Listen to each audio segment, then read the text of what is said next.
ప్రియమైన దేవుని బిడ్డలారా, యేసుక్రీస్తు నామములో మీకు శుభములు వందనములు తెలియజేస్తున్నాను. అనుదిన ధ్యానమునకు స్వాగతం. యోబు గ్రంథం 26వ అధ్యాయం ఇది మన ధ్యానాంశంగా ఉంది. బిల్దదు మాటలకు జవాబు చెబుతున్నాడు యోబు. ఈ అధ్యాయం అంతా క్షుణ్ణంగా పరిశీలిస్తే మానవుని బలహీనత, దేవుని యొక్క బలం మనకు స్పష్టంగా కనబడుతుంది. యోబు తన మాటలను ఇలాగ ప్రారంభిస్తున్నాడు. శక్తి లేని వానికి నీవెంత సహాయం చేసేదివి, బలము లేని బాహువును ఎంత బాగుగా రక్షించితివి, జ్ఞానం లేని వానికి నీవెంత చక్కగా ఆలోచన చెప్పితివి, సంగతి ఎంత చక్కగా వివరించితివి.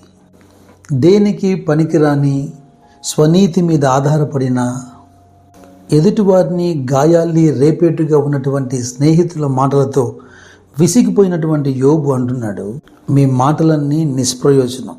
ఆ మాటల చేత ఎవరికి రక్షణ కలగదు. సమస్యల నుంచి బయటపడేందుకు ఏ చక్కటి ఆలోచన అందులో లేదు. అవన్నీ కేవలం నిస్సత్వమైనటువంటి మాటలని యోబు గుర్తించాడు.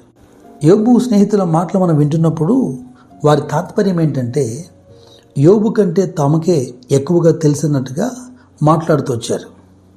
అతని ప్రస్తుత పరిస్థితిని చూస్తున్నటువంటి స్నేహితులు యోబు పూర్వపు దినాల్ని మర్చిపోయినట్టున్నారు. దేవుడనే మాట లేకుండా, దేవుని యందు భయభక్తులనే మాట లేకుండా యోబు జీవితం పరిచయమే లేదు. మొదటి అధ్యాయంలో అతని జీవితాన్ని గురించి పరిచయం చేస్తున్నప్పుడు అతనిలో దేవుని యందలి భయభక్తులు కనబడుతున్నాయి. ఒక్క మాటలో చెప్పాల్సి వస్తే యోబు స్నేహితుల కంటే యోబే దేవుణ్ణి దగ్గరగా ఎరిగి ఉన్నాడు. ఇక్కడ యోబు మాటల్లో 3 ప్రాముఖ్యమైన విషయాలు మీ ముందు ఉంచుతాను. మొదటగా 6వ వచనాన్ని గమనిస్తే, ఆయన దృష్టికి పాతాళము తెరవబడి ఉన్నది, నాశన కూపము బట్టబయలుగా ఉన్నది. దాని అర్థం ఏంటి? మరణం పైన, పాతాళం పైన దేవునికి అధికారం ఉంది. పాతాళమును అగాధ కూపమును యెహోవాకు కనబడుచున్నవి. కేవలం కనబడడం మాత్రమే కాదు, అవి లోబడతాయి కూడా. అపోస్తలుడైన పౌలు ఎఫెసీయులతో మాట్లాడుతున్నప్పుడు 4వ అధ్యాయంలో 8 నుండి 10 వచనాలు మీరు చూడండి. అందుచేత ఆయన ఆరోహణమైనప్పుడు చెరను చెరగా పట్టుకొని పోయి మనుషులకు ఈవులను అనుగ్రహించినని చెప్పబడి ఉన్నది. ఆరోహణం ఆయన అనగా ఆయన భూమి యొక్క క్రింది భాగములకు దిగిననియు అర్థమిచ్చుచున్నది కదా. దిగినవాడు తానే సమస్తము నింపునట్లు ఆకాశ మండలములన్నిటికంటే మరి పైకి ఆరోహణమైన వాడుగా ఉన్నాడు. ఆయన మరణించాడు, సమాధి చేయబడ్డాడు. ఆయన మృతుడై పాతాళానికి వెళ్ళాడు. అయితే పాతాళ లోకాన్ని జయించాడు. దావీదు ఆత్మవశుడై ప్రవచించినట్లుగా అదే అంశాలు అపోస్తలుల కార్యము 2వ అధ్యాయంలో కూడా మనం చూస్తాం. 7వ వచనంలో, నీవు నా ఆత్మను పాతాళములో విడిచిపెట్టవు, నీ పరిశుద్ధుని కుళ్ళు పట్టనీయవు అన్నట్టుగానే మరణము, పాతాళము ఆయనను బంధించలేకపోయింది.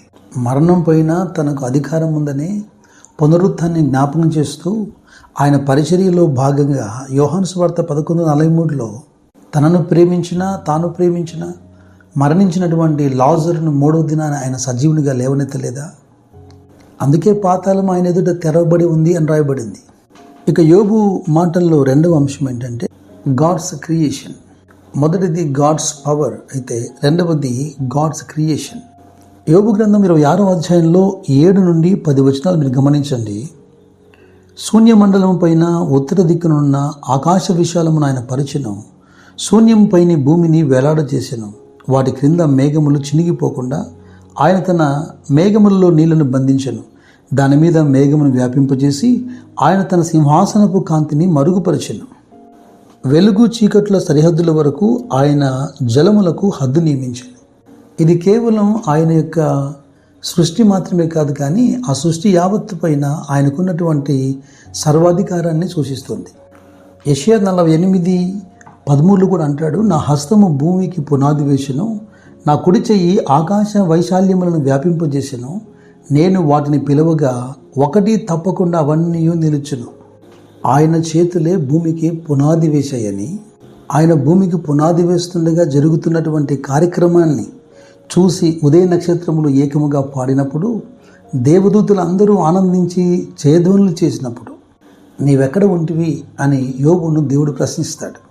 మానవుడు నిర్మించినటువంటి జలాశయాలు చూడండి, లేదా చిన్న చిన్న చెరువులు చూడండి, తరచూ వాటి గట్లు తెగిపోతూ ఉంటాయి. అయితే కనుచూపు మేరలో కనబడుతున్నటువంటి సముద్రము దానికి ఎవరు గట్టు నిర్మించకపోయినా, గోడ కట్టకపోయినా, సరిహద్దు దాటి రాకుండా దేవుడే దానికి నియమించాడట. దేవుని యొక్క గొప్పతనాన్ని యోబు ఎంత చక్కగా వివరిస్తున్నాడో. ఇక మూడో అంశం ఏంటంటే గాడ్స్ అథారిటీ.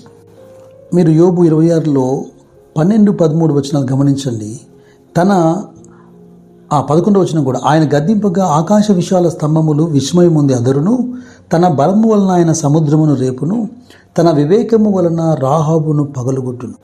ఆయన ఊపిరి విడువగా ఆకాశ విశాలములకు అందము వచ్చును, ఆయన హస్తము పారిపోవు మహాసర్పమును పొడిచును. సముద్రమును రేపువాడు ఆయనే, సముద్రముకు ఆజ్ఞాపించువాడైనే, సముద్రమును రెండుగా చీల్చువాడైనే.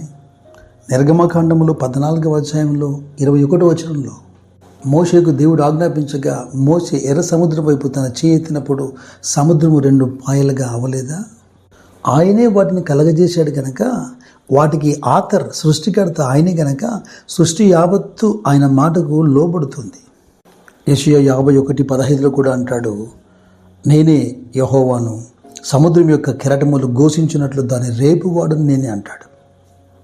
అయితే 13వ వచనంలో ఆయన పారిపోతున్నటువంటి మహాసర్పమును కొట్టును అనే మాట ఉంది. యోబు కూడా ఓ ప్రవక్త అని చెప్పాలి. ప్రవచనాత్మకంగా ఈ మాట పలుకుతున్నాడు. ఈ సర్పం ఏంటో ప్రవక్త అయినటువంటి యెషయా కూడా చెప్పాడు.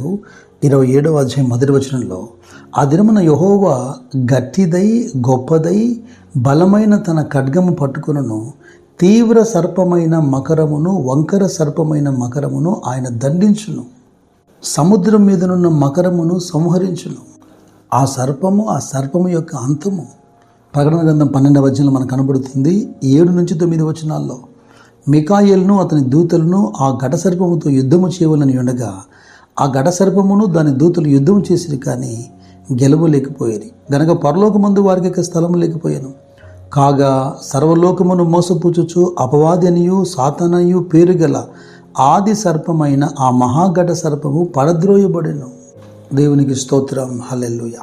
ఇలాగన దేవుని యొక్క ఔన్నత్యాన్ని, గొప్పతనాన్ని అనేక కోణాల్లో యోబు వివరిస్తూ చివరికి ఒక మాట అంటాడు, ఇంత చెబుతున్నప్పటికీ కూడా ఆయనను గురించి మనకు వినపడుచున్నది మిక్కిలి గుసగుస శబ్దము వంటిదే.